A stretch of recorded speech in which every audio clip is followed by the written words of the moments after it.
When critical vehicle tracking data simply disappears, what does it say about our justice system? Advocate Charles Manisi fought tooth and nail to have automatic vehicle location, AVL, records admitted as evidence, only to see them vanish without explanation. Could this be deliberate, and how does it shift the balance for the accused? Dive into this courtroom drama.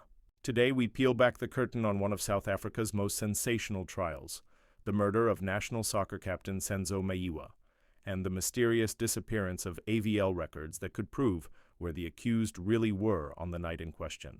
What are AVL records? Automatic Vehicle Location, AVL. Systems track a vehicle's movements via GPS or cellular data. In high-stakes cases, they can corroborate or contradict witness testimony, timelines, and alibis. Here, the defense wanted these digital breadcrumbs to test the state's timeline. Defense advocate Charles Manisi demanded the AVL logs to challenge Sergeant Mogane's reconstruction of the route he drove with accused Bongani and Tanzi.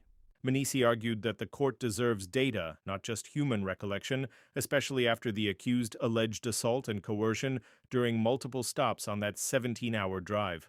The information that we requested from the state with regard to the AVL records of certain vehicles, I think we dropped them an email some time ago. We haven't received any response.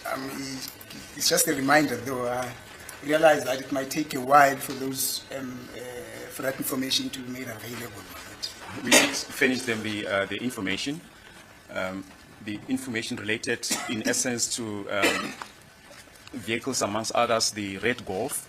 We indicated to them that, and we finished them with a statement to that effect, that it was not fitted with a tracker, and they asked for AVL records for the Toyota Fortuner for the date of the 6th of June 2021, which we finished to them. Then there was also mention made of the BMW, the white BMW that was used. We received the statement over the weekend, and that is a copy that I mentioned earlier on that we were making. We just struggled to retrieve this copy. However, we have since made a copy thereof and finished them to the defense. Has it been handed over to the court? Because I remember that evidence. Is it Miss Warrant Officer who the lady was driving the white BMW? Sergeant Mokola.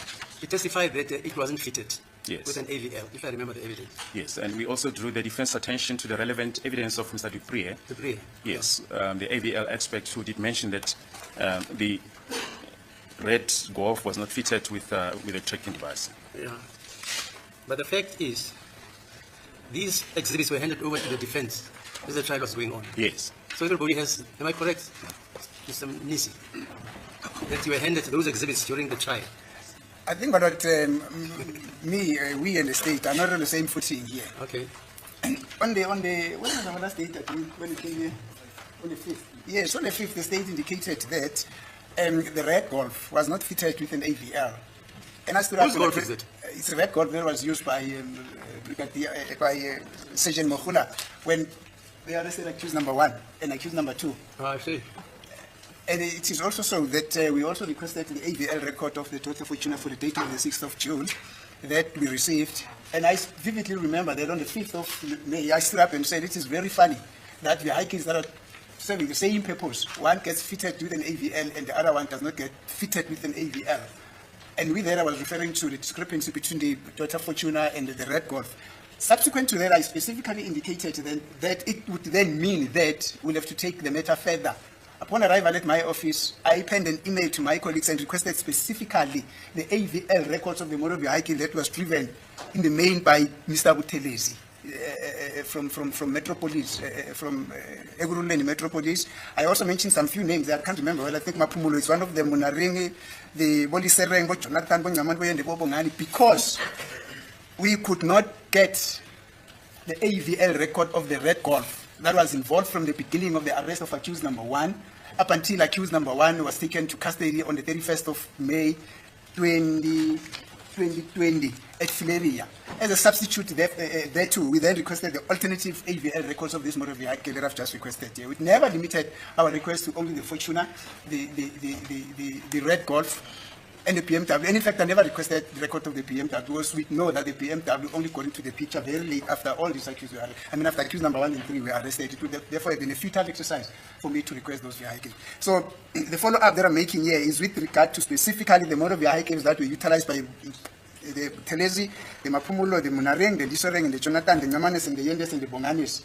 All were involved in the arrest of accused number 1 and accused number 2. That's the information that I'm saying we are still waiting for feedback there too. Thank you, Madam. The evidence is on record. Those police officers from Ekurhuleni Metro testified. They testified about the trip sheets of those vehicles, and they indicated that there are no records trip sheets for those vehicles. So we can't take it further than that, my lord. Okay. I'm flabbergasted, my lord, that my colleague is saying that those officers testified that they said there are no AVL records. How would they have known that those vehicles are fitted or not fitted with AVL? Because they were just mere drivers or officers of those vehicles. This is for the first time that I hear that the Metro Police, when they drove those vehicles were never fitted with AVL. And I've read the record on the testimony of those witnesses. I did not come across such evidence, which is the reason why I requested the AVL. It will also be very surprising, my lord, that this AVL, that is motor vehicle, all of a sudden, also not fitted with AVL. They were not fitted with AVL gadgets. Therefore, we are unable to get their AVL records. It would be very sad, indeed. Because this is central to the case and the cross-examination of this witness here, Brigadier Kininda. We will be very prejudiced, and without which we might not be able to prefer our defense the manner in which we would have had we had those AVL records. But I'm not inclined to take Advocate Baloyi's weight that those witnesses said that those vehicles did not have AVL records, or actually did not have AVL gadgets, and therefore no AVL records. What evidence is it on the record, Mr. Baloyi? Yes, I mentioned specifically, about the trip sheets. They mentioned that those trip logs cannot be located. Okay, fine. You'll discuss it further with your learned colleague. As it is the court. Yes, Thank you, Madam. Right. Prosecutor George Baloyi produced an affidavit from Ekurhuleni's fleet manager admitting that no historical AVL data existed for May-July 2020. Reasons cited included a supplier lock-in dispute, a system upgrade that failed to migrate old data, and even a missing logbook for one vehicle whose custodian has since passed away. Was it deliberate? On one hand, contractual tangles and IT migrations can genuinely erase data.